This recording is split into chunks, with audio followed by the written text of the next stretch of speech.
નમસ્કાર, ન્યૂઝ 18 ગુજરાતીમાં આપનું સ્વાગત છે। આપની સાથે હું છું મિત્તલ ખાણિયા। મહત્વના સમાચારો પર નજર। રાજ્યભરમાં અત્યારે અનરાધાર વરસાદ વરસી રહ્યો છે। ખેતરો ડેમ બન્યા છે। મેઘરાજાનું રૌદ્ર સ્વરૂપ જોવા મળી રહ્યું છે। ઘરમાં પાણી ભરાયા છે તો ક્યાંક દુકાનોમાં પાણી ઘૂસ્યા છે। ખેતરોમાં પાણી ભરાયા છે। પોરબંદરના ઘેડ પંથકના અમીપુર ગામ નજીક ઘટના બની। માંગરોળ અને જૂનાગઢ ચાલતી એસટી બસ વરસાદી પાણીમાં ફસાઈ હતી। બસ ફસાતા મુસાફરોને ભારે મહેનત બાદ બહાર કાઢવામાં આવ્યા। બસ પાણીમાં ફસાઈ જતા મુસાફરોને ભારે હાલાકી પડી રહી છે। માંગરોળ જૂનાગઢની બસ પાણીમાં ફસાઈ હોય તેવા દ્રશ્યો સામે આવ્યા છે। બસ ફસાઈ જતા મુસાફરો અટવાયા હતા, પરંતુ મહા મહેનતે મુસાફરોને બહાર કાઢવામાં આવ્યા છે। ઘેડ પંથકમાં અત્યારે સતત વરસાદના કારણે સ્થાનિકો પરેશાન થઈ રહ્યા છે। બસ અચાનક જ પાણીમાં ગરકાવ થઈ હતી, કારણ કે સતત વરસાદ થઈ રહ્યો છે। પાણી ભરાયેલા છે અને આ ભરાયેલા પાણીમાં બસ ફસાઈ હતી। બસની અંદર મુસાફરો પણ હતા, પરંતુ મહા મહેનતે મુસાફરોને બહાર કાઢવામાં આવ્યા છે। મુસાફરો અત્યારે તો બહાર નીકળી ગયા છે। કોઈ જાનહાનિના સમાચાર નથી, પરંતુ ખૂબ મોટી ઘટના થતા ટળી હતી। પોરબંદરમાં અત્યારે સતત વરસાદ થઈ રહ્યો છે। સુરત સહિત જિલ્લામાં વરસાદી માહોલ છે। વરસાદના પગલે ખાડી ઓવરફ્લો થતા સણિયા હેમાદ ગામમાં વરસાદી પાણીનો ભરાવો થયો છે। ગામમાં જે પાણીનો ભરાવો થયો છે, પાણીમાં મંદિર પણ ગરકાવ થયું। દર વર્ષે પાણી ભરાવાની સ્થિતિના પગલે લોકોને હાલાકી પડે છે। હળપતિવાસમાં આવેલ બામણ ફળિયાના મકાનો પાણીમાં ગરક થયા। દર વર્ષે ચોમાસા દરમિયાન લોકોને સમસ્યાનો સામનો કરવો પડે છે। જિલ્લામાં પડતા વરસાદના પગલે ખાડીના પાણી ગામમાં ફરી વળે છે। હળપતિવાસના લોકોને હાલ ભરાયેલા પાણીના કારણે ભારે હાલાકી પડી રહી છે।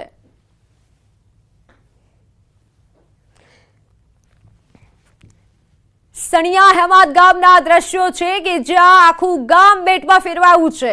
મંદિરમાં પણ પાણી ફરી વળ્યા છે। જો કે સ્થાનિકોનો તંત્ર તરફ આક્ષેપ છે કે તેમની સમસ્યાને સાંભળવામાં નથી આવતી। દર વર્ષે આ પરિસ્થિતિનો સામનો સ્થાનિકોએ કરવો પડે છે।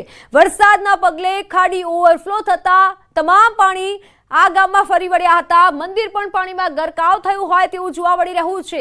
સુરતનું સણિયા હેમદ ગામ કે જે બેટમાં ફેરવાયું છે, રહીશોને હાલાકી પડી રહી છે। સુરતથી સંવાદદાતા કેતન જોડાઈ ચૂક્યા છે। કેતન, ગામની કેવી પરિસ્થિતિ છે? લોકોનો શું આક્ષેપ છે? શું માંગ છે લોકોની? ચોક્કસથી વાત કરવામાં આવે તો સુરત શહેરના સણિયા હેમાદ ખાતે દ્રશ્યમાં જોઈ શકો છો કે સણિયા હેમાદ ખાતે જે આજે વાલક ખાડીનું પાણી જે સુરત ટ્રીટમેન્ટ પ્લાન્ટમાં સરભેજ કર્યા બાદ અહીંયા છોડવાનું હોય છે, તે પાણી સીધું છોડી દેતા હાલ પરિસ્થિતિ ઠેરની ઠેર અને પાણી ભરાય છે। આ વરસાદી પાણીના પૂર નથી, પણ ખાડીના આ પૂરના પાણી છે અને ડ્રેનેજ લાઇનને પણ અહીંયા જે બેક થયા હતા એ અંતર્ગત અહીંયા આ ગામની અંદર પાણી ભરવા પામ્યા છે। જે હળપતિવાસ છે, હળપતિવાસ અને બામણ વડિયાની અંદર 40 જેટલા ઘરોની અંદર પાણી ભરી વળતા દ્રશ્યમાં જોઈ શકો છો। ખોડિયાર માતાના મંદિરની અંદર પણ હાલ પાણીના દ્રશ્યો, પાણી ભરાવાના દ્રશ્યો સામે આવ્યા છે। તો આપણી સાથે અહીંયા સ્થાનિકો છે તેની સાથે પણ વાતો કરવાનો પ્રયાસ કરશું જે કે હાલ જે આ કઈ રીતે પાણી ભરાયા છે, શું ઘટના બની છે, તે પ્રમાણે આપણે ચર્ચા કરીશું। જે તમારું નામ અને અહીં વરસાદી પાણી ભરાયા છે, શું કહેશો? મારું નામ છે સંજયભાઈ રામાનંદી, હું માજી ડેપ્યુટી સરપંચ છું। અને આ જે પાણી ભરાયું છે, પાણી તો વરસાદનું પાણી આવે છે। આ ખાડી નાની ખાડી નથી, લગભગ કરોડ માંડવીથી થઈને ખાડી આવે છે, એટલે ઘણા લગભગ 25 થી 50 ગામોનું પાણી લઈને આવે છે। પણ આ જે બનાવ બન્યો છે, આ બને જે પાણી જે આવે છે દર વર્ષે, આ છેલ્લા 4 વર્ષથી વધારે પાણી આવે છે। તાપીનો જે એક પ્રોજેક્ટ હતો, તાપી શુદ્ધિકરણનો પ્રોજેક્ટ, એ પ્રોજેક્ટને લઈને પાણી સીધું છોડી દીધું છે અને એ ટ્રીટ કર્યા વગરનું છોડ્યું છે। ટ્રીટ કર્યા વગરનું ડ્રેનેજ, એટલે તાપી શુદ્ધિકરણનો પ્રોજેક્ટ એટલે શું કે ભાઈ તાપીની અંદર ડ્રેનેજ નથી છોડવાનું, પણ આ ખાડીમાં છોડી દે તો ચાલે। અને આ જ્યાં બધી માનવ વસાહત છે એમાં આ પાણી જાય તો કંઈ વાંધો નહીં, અને ત્યાં આ લોકોને રોગચાળો ફાટી નીકળે તો પણ કંઈ વાંધો નહીં। એટલે સુરત મહાનગરપાલિકાએ અમને એક આ ગીફ આપી છે, જેવું અમારું ગામ કોર્પોરેશનમાં ગયું તેવી એક આ ગીફ આપી છે કે તમે ડ્રેનેજમાં રહો અને ડ્રેનેજમાં મળો। બીજી એક વસ્તુ છે કે ડ્રેનેજનો જે સુએજ ટ્રીટમેન્ટ પ્લાન્ટ બનાવ્યો છે, એ ટ્રીટમેન્ટ પ્લાન્ટ હજુ ચાલુ થયો નથી, અને સુરત મહાનગરપાલિકાએ જે ટ્રીટમેન્ટ પ્લાન્ટ અને ફ્લડ ગેટો બનાવ્યા છે, એ ફ્લડ ગેટો પ્રી મોન્સૂનમાં એટલે વરસાદીમાં એ ગેટો બંધ રાખવાના છે, પણ હાલની મિનિટે પણ એ ગેટો ખુલ્લા જ છે। એટલે જેવો વરસાદ પડે એટલે ઉપરથી તો પાણી આવવાનું અને આ સીધું વાલક ખાડીનું પાણી અહીંયા આવે, એટલે આ પ્રોબ્લેમ અહીંયા આવે છે। અને મિનિમમ 5 થી 7 દિવસ પાણી રહે। અત્યારે વરસાદે વિરામ લીધો છે એટલે પાણી સ્થિર છે, લગભગ જેવો વરસાદ પડશે એટલે તે બધું પાણી અહીંયા ભેગું થશે, ભેગું જ થાય પાણી, આગળ કોઈ નિકાલ નથી. કેમ કે આ જે અધિકારીઓ છે એના બધા આકાઓના બિલ્ડિંગો છે, લગભગ આગળ પર્વત પાટિયા જાઓ એટલે બધો દબાણ છે, એ દબાણો તોડવાની જરૂર છે જેથી કરીને પાણીનો ફોર્સ વધે અને પાણી નીકળે. હાલમાં અહીંયા એક હિટાચી મશીન મોકલેલું હતું, લગભગ સળિયા હેમાટ ગામમાં જ 45 દિવસ કાઢી નાખ્યા. એની અંદર ખાડી સાફ કરી, કેટલી ખાડી સાફ કરી? અડધો કિલોમીટરની પણ નહીં, તે અડધો કિલોમીટરની ખાડી હિટાચીએ સાફ કરી. એટલે વિચાર તો કરો સુરત મહાનગરપાલિકાનું કામ કેટલું જબરજસ્ત છે કે અડધો કિલોમીટરની ખાડી 45 દિવસ સાફ કરે અને એના પૈસા કેટલા બધા, એ આ નાના નાના માણસોના પૈસા છે. અધિકારીઓ મસ્ત બેહીને એ લોકો પ્લાન મંજૂર કરે છે જેથી કરીને આનો કંઈ બી પ્રોબ્લેમ આવશે તો આના જવાબદાર વ્યક્તિ તરીકે સુરત મહાનગરપાલિકા સિર્ફ જ રહેશે. સ્થાનિકોમાં વિરોધ દ્રશ્યમાં જોઈ શકો છો કે એસએમસી વિરુદ્ધ સૂત્રોચ્ચારો કરીને ગામજનો જે પાણી ભરાય છે એ સૂત્રોચ્ચારો કરીને એસએમસી દ્વારા એસએમસીનો વિરોધ કરવામાં આવી રહ્યો છે. અને ખાસ કરીને આ જે વરસાદી પાણી નથી પણ ખાડીના પાણીના પૂરથી લોકો ત્રાહિમામ થયા છે, રોગચાળામાં ફાટી નીકળવાની એક ભીતિ પણ ગામજનો સેવાઈ રહ્યા છે. જી બિલકુલ કેતન, આભાર માહિતી બદલ. તો સુરતનું આ સાણિયા હેમાદ ગામ કે જ્યાં સ્થાનિકો પરેશાન થયા છે. ભારે વરસાદની હવામાન વિભાગની આગાહી છે. આજે વરસાદનું 4 જિલ્લામાં રેડ એલર્ટ છે. દાદરાનગર હવેલીમાં પણ વરસાદનું રેડ એલર્ટ. આજે અમદાવાદમાં ભારે વરસાદની આગાહી છે. આજે 11 જિલ્લાઓમાં વરસાદનું ઓરેન્જ એલર્ટ છે. બનાસકાંઠા, પાટણ, મહેસાણામાં ઓરેન્જ એલર્ટ અપાયું છે. સાબરકાંઠા, અરવલ્લી, દાહોદમાં પણ ઓરેન્જ એલર્ટ છે. તો મહીસાગર, છોટાઉદેપુર, ભરૂચ, ડાંગ, તાપીમાં ઓરેન્જ એલર્ટ અપાયું છે. આજે 5 જિલ્લામાં વરસાદનું યલો એલર્ટ છે. ગાંધીનગર, અમદાવાદ, આણંદ, પંચમહાલ, नर्मदाમાં વરસાદનું યલો એલર્ટ અપાયું છે. गुजरात स्टेट के लिए प्रकाश दिया जा रहा है, उसमें डे 1 की बात करेंगे तो आज के लिए सूरत, नवसारी, वलसाड़, दमन और दादरा नगर हवेली के लिए एक्सट्रीमली हैवी रेनफॉल की वार्निंग दी जा रही है और साथ में रेड अलर्ट जारी है. और वेरी हैवी रेनफॉल की बात करेंगे तो जो डिस्ट्रिक्ट है जहाँ पे वेरी हैवी रेनफॉल की वार्निंग दी गई है गुजरात रीजन के वो डिस्ट्रिक्ट हैं बनासकांठा, पाटन, महेसाना, साबरकांठा, अरावली, दाहोद, महीसागर, छोटा उदयपुर, भरूच, तापी और डांग डिस्ट्रिक्ट हैं जहां पर वेरी हैवी रेनफॉल की वार्निंग है और साथ में ऑरेंज अलर्ट जारी है. और हैवी रेनफॉल की बात करेंगे तो गुजरात रीजन के लिए जो डिस्ट्रिक्ट है जहां पर हैवी रेनफॉल की वार्निंग है वो डिस्ट्रिक्ट है गांधीनगर, अहमदाबाद, आनंद, पंचमहल, नर्मदा और ये डिस्ट्रिक्ट हैं जहां पर हैवी रेनफॉल की वार्निंग है और साथ में येलो अलर्ट जारी है. આજે સૌરાષ્ટ્રમાં ભારે વરસાદની આગાહી છે. સૌરાષ્ટ્રના તમામ જિલ્લાઓમાં ભારે વરસાદની આગાહી છે. રાજકોટ, બોટાદ, પોરબંદરમાં ભારે વરસાદ થઈ શકે છે. આવતીકાલે કચ્છ, સૌરાષ્ટ્રમાં પણ ભારે વરસાદની આગાહી છે.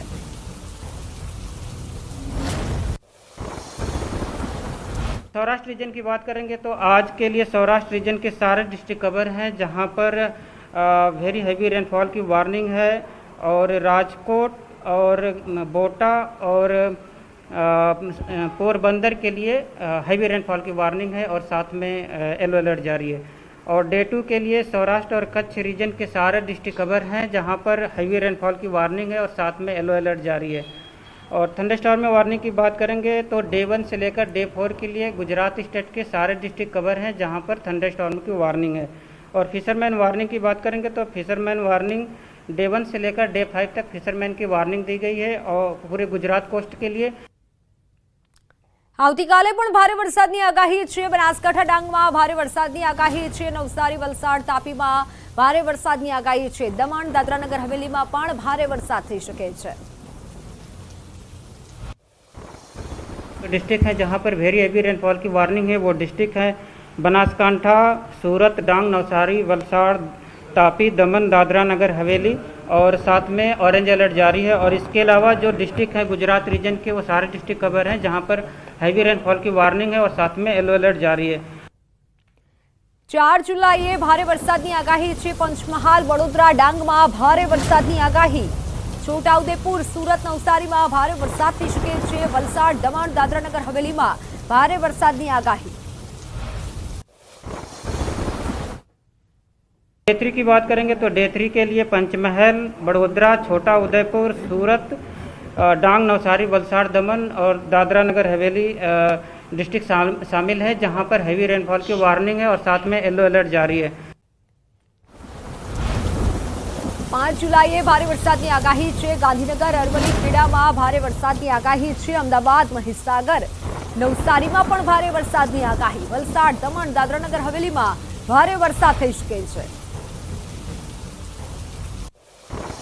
डे 4 की बात करेंगे तो डे 4 के लिए गांधीनगर, अरावली, खेड़ा, अहमदाबाद, महिसागर, नवसारी, वलसाड़, दमन और दादरा नगर हवेली के लिए हैवी रेनफॉल की वार्निंग और साथ में येलो अलर्ट जारी है। આખા ગુજરાતમાં મેઘરાજા ઓળગોળ થતા નદીઓ અને ડેમો ઓવરફ્લો થયા છે। ખેડૂતો ખુશ થયા છે।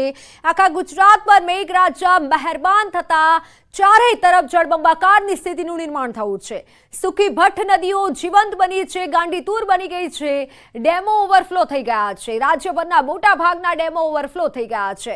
ગુજરાતની જીવાદોરી નર્મદાથી લઈ ભાદર 1 અને 2 dam, Shetrunji dam, Machchhu 3 dam, Sani mini dam, Ozat 2 dam overflow થયા છે। ડેમમાં નવા નીરની આવક થતા ખેડૂતોના ચહેરા પર ખુશી જોવા મળી છે।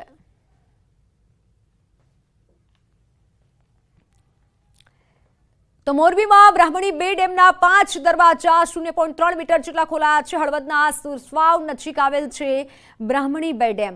4,397 ક્યુસેક પાણીની આવક સામે 4,497 ક્યુસેક પાણીની જાવક ચાલુ છે। હેઠવાસમાં આવતા 11 ગામોને પણ એલર્ટ કરાયા છે। સુસવાવ, ટીકર, મિયાણી, મયુરનગર, માનગઢ, ખોડ, કેદારિયા, ચાડદ્રા અને સાથે અચિતગઢ, ધનાળા અને રાયસંગપુર ગામને પણ એલર્ટ અપાયું છે।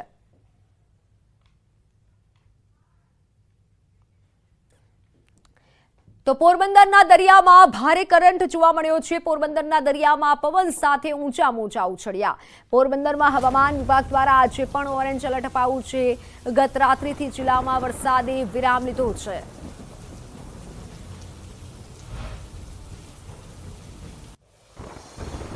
પોરબંદર જિલ્લામાં 3 દિવસ સુધી જે રીતે વરસાદી માહોલ છે તે જોવા મળ્યો હતો, ત્યારબાદ આજે વહેલી સવારથી જે રીતે વરસાદ છે તે વરસાદે વિરામ લીધો છે। પરંતુ જે રીતે હવામાન વિભાગ છે તે હવામાન વિભાગની આગાહી મુજબ આજે પણ પોરબંદર જિલ્લામાં ઓરેન્જ એલર્ટ છે તે આપવામાં આવ્યું છે। ત્યારે હાલ આપણે પોરબંદરના જે દરિયાની વાત કરીએ તો પોરબંદરનો દરિયો છે તેમાં હાલ જે કરંટ છે તે કરંટ ખૂબ જ જોવા મળી રહ્યો છે। જે પવન છે તે પવન પણ દરિયાકાંઠે જોવા મળી રહ્યું છે। દરિયામાં જે મોજા જે છે તે દરિયામાં ઉછળી રહ્યા છે અને ખાસ કરીને જે દરિયો છે તેનો રંગ પણ બદલાયો જોવા મળી રહ્યો છે અને કાળો જે ડોર છે તે દરિયામાં જોવા મળી રહ્યો છે। કહી શકાય કે પવન અને મોજા જે છે તે દરિયામાં જોવા મળી રહ્યા છે। દરિયામાં ભારે કરંટ હાલ વર્તાઈ રહ્યો છે। કહી શકાય કે જે આગાહી જે હવામાન વિભાગની છે હાલ સવારથી વાદળછાયું વાતાવરણ છે અને વરસાદી વિરામ લીધો છે, પરંતુ હજુ પણ જે રીતે હવામાન વિભાગની આગાહી મુજબ પોરબંદર જિલ્લામાં વરસાદની શક્યતા છે જોવાઈ રહી છે। ત્યારે હાલ જે દરિયો છે તે દરિયામાં ભારે કરંટ છે તે જોવા મળી રહ્યો છે। પ્રદેશ સેલુ, ન્યૂઝ 18 ગુજરાતી, પોરબંદર। તો બનાસકાંઠામાં ભારત પાકિસ્તાન સરહદ પર આવેલ નડાબેટમાં ધોધમાર વરસાદ વરસી રહ્યો છે। નડાબેટના રણમાં પાણી ભરાતા રણ દરિયો બન્યું છે। નડાબેટનો રણ વિસ્તાર પાણી ભરાવાથી દરિયો બનતા અદ્ભુત દ્રશ્યો સર્જાયા છે। નડાબેટમાં અત્યારે ધોધમાર વરસાદ થઈ રહ્યો છે।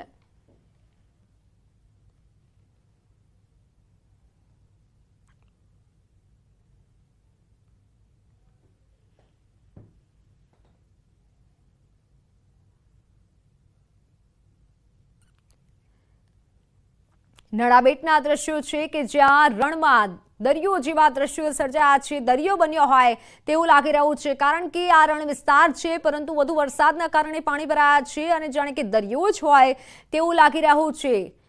રણમાં દરિયા જેવા દ્રશ્યો, આહલાદક દ્રશ્યો સર્જાયા હતા। નડાબેટમાં અત્યારે ધોધમાર વરસાદ થઈ રહ્યો છે। ભારત પાકિસ્તાન સરહદ પર પાણી ભરાયા છે। વધુ વરસાદના કારણે આ પાણી ભરાયા છે। રણ વિસ્તાર છે, પરંતુ અત્યારે જાણે કે દરિયો હોય તેવા આહલાદક દ્રશ્યો નડાબેટમાં સર્જાયા છે। નડાબેટમાં અત્યારે વરસાદ થઈ રહ્યો છે। જો કે બનાસકાંઠા પંથકમાં અત્યારે ધોધમાર વરસાદની આગાહી છે અને વરસાદ વરસી રહ્યો છે। સરહદ પર પાણી જ પાણી જોવા મળી રહ્યું છે।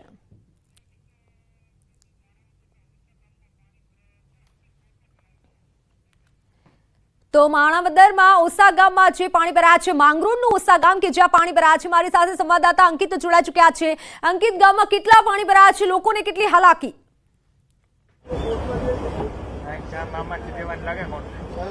ચોક્કસ સૌપ્રથમ તો હું કેમેરામેનને વિનંતી કરીશ કે તે આ દ્રશ્યો બતાવવાનો પ્રયત્ન કરે. છેલ્લા 2 દિવસથી ગામમાં વીજ પુરવઠો ખોરવાઈ ચૂક્યો છે અને હાલ અત્યારે વીજ પુરવઠો કાર્યરત થાય તેના માટેના પ્રયત્નો છે તે હાલ અત્યારે હાથ ધરવામાં આવ્યા છે. આજુબાજુની તમામ પરિસ્થિતિ જોતા, તમામ જે દ્રશ્યો જોતા જળબંબાકારની પરિસ્થિતિનું નિર્માણ થઈ ચૂક્યું છે. આપ દ્રશ્યોમાં પણ જોઈ રહ્યા છો કે કઈ રીતે લોકોને પારાવાર મુશ્કેલીનો સામનો છે તે ખાસ કરીને કરવો પડી રહ્યો છે. ઓસા સહિતના જે આજુબાજુના જે ગામો છે તેમાં હાલ અત્યારે જળબંબાકારની પરિસ્થિતિનું નિર્માણ છે તે થઈ ચૂક્યું છે. લોકો આપણી સાથે છે, આપણે તેમની સાથે પણ વાતચીત કરવાનો પ્રયત્ન કરીશું. શું કહેશો, છેલ્લા 2 દિવસથી તમારા ગામમાં કયા પ્રકારની પરિસ્થિતિ છે? અમારા ગામમાં બહુ જળબંબાકાર પાણી અત્યારે આવી ગયું છે. માંગરોળ તાલુકાનો ઓછા ગામ બહુ જ હાલાકીનો સામનો કરો. આ તમે જોઈ શકો છો, પાણી જ્યાં જો ત્યાં પાણી દેખાઈ રહ્યું છે. અત્યારે ખાવા પીવાના માણસને બહુ જ ફાંકા થઈ ગયા છે, કારણ કે ઘરમાં કંઈ રહ્યું નથી. વરસાદને કારણે બધું પલળી ગયું છે. અનાજ દાણો જે કંઈ હોય એ બધો પલળી ગયો છે, વરસાદને કારણે પલળી ગયો છે. અને ડાયરેક્ટ સીધી સેલ આવી ગઈ છે પેલાજપુરમાં, તેના કારણે બહુ જ હાલાકીનો સામનો છે. કારણ કે ખાવા પીવાના બહુ જ આંચા છે, કારણ કે જે કંઈ દાણો દૂણી હતો એ બધો પલળી ગયો છે. પલળી ગયો છે તેના કારણે વધારે બહુ જ ઓલું છે. કારણ કે આ તમે જોઈ રહ્યા છો, બહુ જ હાલાકીનો સામનો છે માંગરોળ તાલુકાનો ઓછા ગામ. શું કહેશો, આજુબાજુના કયા ગામો છે કે જે હાલ અત્યારે જળબંબાકાર છે ને ત્યાં જઈ શકાય તેવી કોઈ પરિસ્થિતિ નથી? શું કહેશો? એવી પરિસ્થિતિ અહીંથી 15 જ ગામડા છે, 10 થી 15 ગામડા. પાથરોડ, પુરલામાં, બગસરા, ઘોડાદર, ખામોડા, સુત્રેજ, બાલાગામ, ઓછા, લાંગડ તેવા 15 થી 20 ગામડા પાણીમાં ગરકાવ છે. આ ગામથી આ ગામ જવામાં બહુ જ હાલાકીનો સામનો કરવો. ચોક્કસ તો ખૂબ જ હાલાકીનો સામનો કરવો પડે છે. સ્થાનિક ભરતભાઈ આપણી સાથે છે. ભરતભાઈ, શું કહેશો, કયા પ્રકારની પરિસ્થિતિ ને કેટલા દિવસથી આ પ્રકારની પરિસ્થિતિ? કેટલો વરસાદ પડ્યો છે? વરસાદ તો અંદાજે 14 થી 15 જેવો પડ્યો છે અને સતત 24 કલાકથી વરસાદ વરસી ગયો. આજે થોડોક વિરામ છે અને પરિસ્થિતિમાં અમારે જે કંઈ જમીનમાં વાવેતર નહોતું એ બધું સંપૂર્ણપણે પાણીમાં ગરકાવ થઈ ગયું છે અને ખરેખર તો બહુ મોટે પાયે નુકસાની થવાની સંભાવના છે. અને છેલ્લા 24 કલાક ઉપર થતો જે વીજ છે, વીજનો સંપર્ક બી કપાઈ ગયો છે. અમારે ગામ લોકોની ટીમ અને જે જીએબીનો સાથ સહકારથી અત્યારે જેસીબી ને ગામ લોકોના જે યુવાનોથી લાઇટનું કામ ચાલુ છે. લગભગ છેલ્લું 6 થી 7 કલાક થઈ છે, હજી લાઇટ ચાલુ નથી થઈ છે. આવી પરિસ્થિતિ છે. પીજીવીસીએલ શું કહે છે, વીજ પુરવઠો કાર્યરત થતા કેટલો સમય લાગી શકે તેમ છે? ખરેખર હજી અમારા અંદાજ પ્રમાણે 3 થી 4 કલાક જેવું વીજ પુરવઠો ચાલુ થવામાં ટાઈમ લાગી શકે તેમ છે. અને પીજીવીસીએલનો બી સાથ સહકાર છે, એ લોકોની ટીમ બી છે. પણ અત્યારે પાણીનો અનુભવ ન હોવાના કારણે થોડુંક પાણીમાં વધારે તકલીફ પડી રહી છે જે ચાલુ કરાવવા માટે થઈને. ચોક્કસ તો હું કેમેરામેનને પણ વિનંતી કરીશ કે તે બોર્ડ બતાવવાનો પ્રયત્ન કરે. અહીંયાથી જોઈ શકાય છે કે લાંગડ ગામ તરફ જવાનો જે રસ્તો છે તે પૂરેપૂરો પાણીની અંદર ગરકાવ થઈ ચૂક્યો છે. સાથોસાથ વાત કરવામાં આવે તો જે બગસરા ઘેડ તરફનો જે રસ્તો છે તે પણ પાણીની અંદર ગરકાવ થઈ ચૂક્યો છે. સાથોસાથ ફુલરામા તરફ જવાનો રસ્તો છે તે પાણીની અંદર ગરકાવ થઈ ચૂક્યો છે અને જેના જ કારણે લોકોએ એક જગ્યાએથી જો બીજી જગ્યાએ જવું હોય તો ટ્રેક્ટરનો સહારો લેવો પડે છે અથવા તો જેસીબીનો સહારો લેવો પડે છે. આ પ્રકારની પરિસ્થિતિનું નિર્માણ થયું છે. ચારેય બિલકુલ અંકિત, આભાર માહિતી બદલ.